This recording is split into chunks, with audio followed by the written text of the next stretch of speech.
Sumita of Downing, Kuya Pugnato, Engineer Andre Reyes, Head of the Provincial Engineering Office, Attorney Tolsidas, Administrator of the capital of the province of Negros Oriental, our good friend Pastor Bam,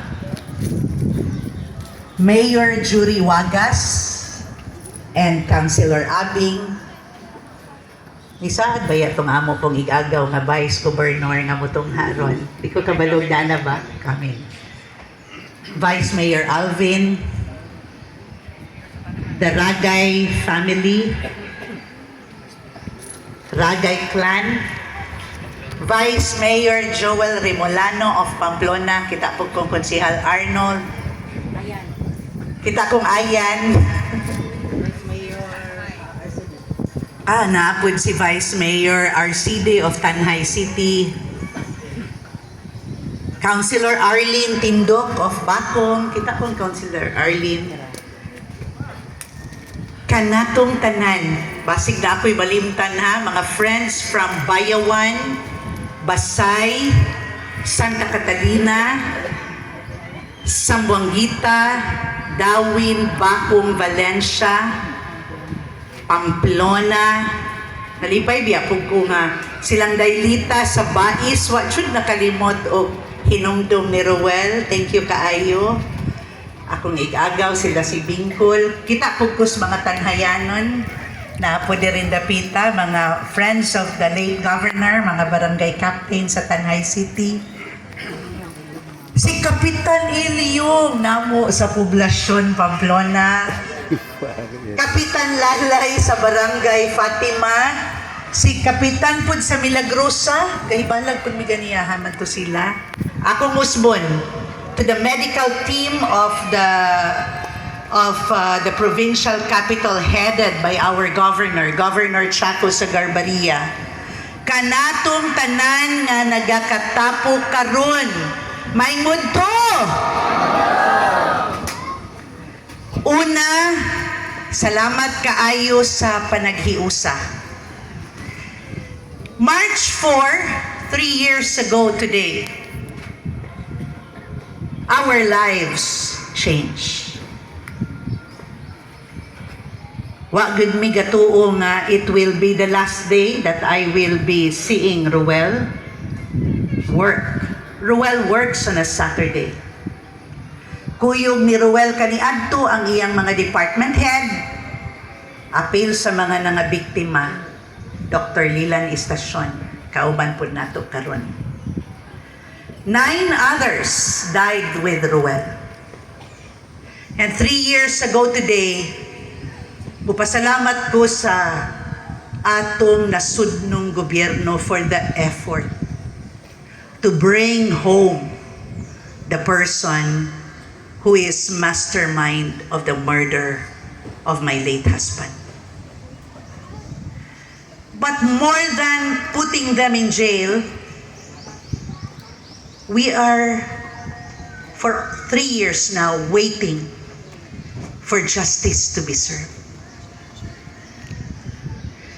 Lain-lain ang reaction sa tawo sa lain-laing sitwasyon. Dunay uban mo ingon, unsa gud na si Janice Digamo, wala na siya ka-move on, langas kaayo na siya anang hustisya. Dili man pud maayo og moingon ko nila, nga sulay pud mong mamatyan mo, nya ayaw ra mo ingon nga hustisya. Because it is always the duty of the living to find justice for the dead. We are duty bound to do that. Ang mga biktima sa attempted and frustrated murder, dunay mga naningil. Gakinahanglan ming mahatagan sa among hustisya. Doon na po'y uban nga niingon, ma'am. Makahustisya sa Digamo, nakahustisya rapod mi. But sometimes, we have to utter the words the community needs to hear. Manawagan jud tas hustisya. Karong adlawa ug sa umalabot nga mga adlaw naghandom ko nga sa ingon ani nga tapok sa masadya nga higayon katong moingon jud ta, and finally justice is served. I saw the conviction of the Maguindanao massacre, and I made a call to now Prosecutor General Dong Fadulyon. I called Prosecutor General Dong Fadulyon and told him, Prosec, we long to hear the same verdict. Congratulations na ipanalo mo. We are also hoping maipanalo din natin ito. But there are things na kaya sa tao, labi na giyong makaya kung ubanan sa pag-uban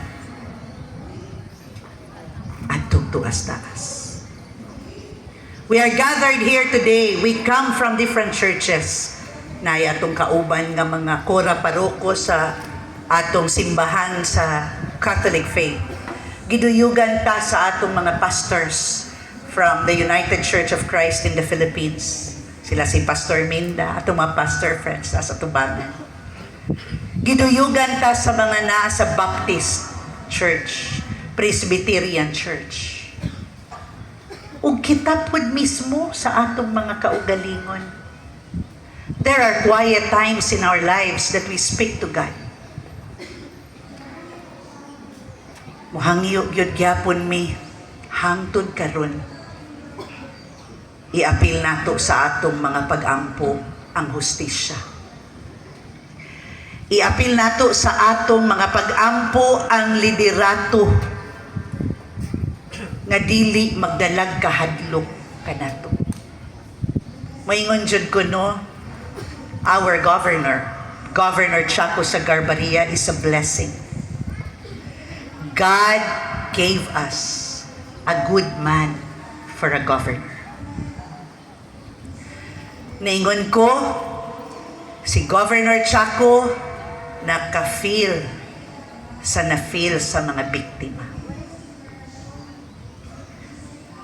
Pag-ingon bitaw niya, kung di kalayhang mag-medical mission sa Bunawon. Ningon gyud ko ni Gov nga, Gov, di gyud ko mo balibad ana. Because way back when Ruel started as governor, he started the medical mission. And nakuha jud si Lord og mupadayon sa trabaho niya, mas gi-improve pag yun ni Gov Chaco.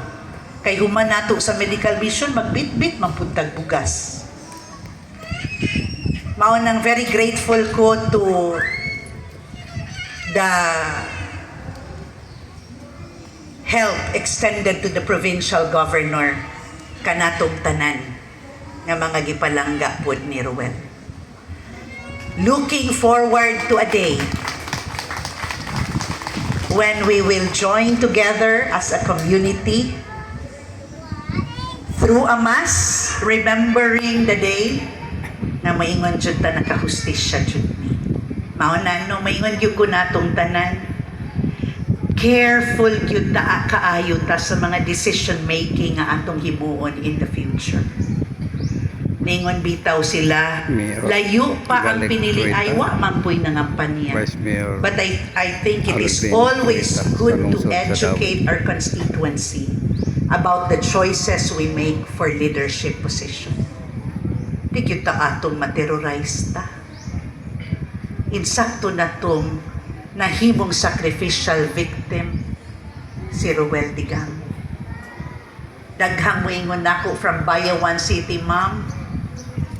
Halad yun tong imong bana, ma'am. Ngano man? Kaluy sa Ginoo, ma'am. pagkamatay ni Governor Digamo, gitutukan ang safety and security sa atong probinsya, gihatagan og special atensyon ang atong Bayawan City nga area, nahimo yung mas malinaw nga komunidad than it used to. I think we are very proud to say nagfiesta ang Bayawan, kaluis ginawa yun yung tawag ipusin. We do not want that. We do not want things like that to happen again in this community. Maunang magmabinantayon yun ta perme ha? Dili na para nako. Ako mayon na gyud ko ninyo. Si Carlo raman akong anak. Kami raman, gamay raman mga family. But always remember that Negros Oriental is the home you go home to every day. That is worth fighting for. Do not give it to the hands of the terrorists. Do not give it to people who will terrorize you. Maunang akong panawagan, pariho natong tanan, kabalo ko parihatag panawagan. Justice for Governor Digamo, justice to the 9 others who were murdered with him. Sila si Kapitan Linda, na si Kapitan Lalay, kuyog nato karon niyang kapika sa kinabuhi. Mga nangaangol, ma'am. Mga nangaangol, sila si Ayan. Mr. Rayoso, nakakita ko niya ganiha, adito.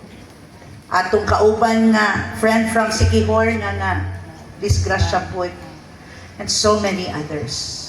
There are victims nga sawa pa namatay si Gobernador Digamo, biktima na pud sila dahil. Di yun nato hatagag kahigayunan ng mga tauhan nga balik makagunit aning probinsya. And with that, I think I have said so much.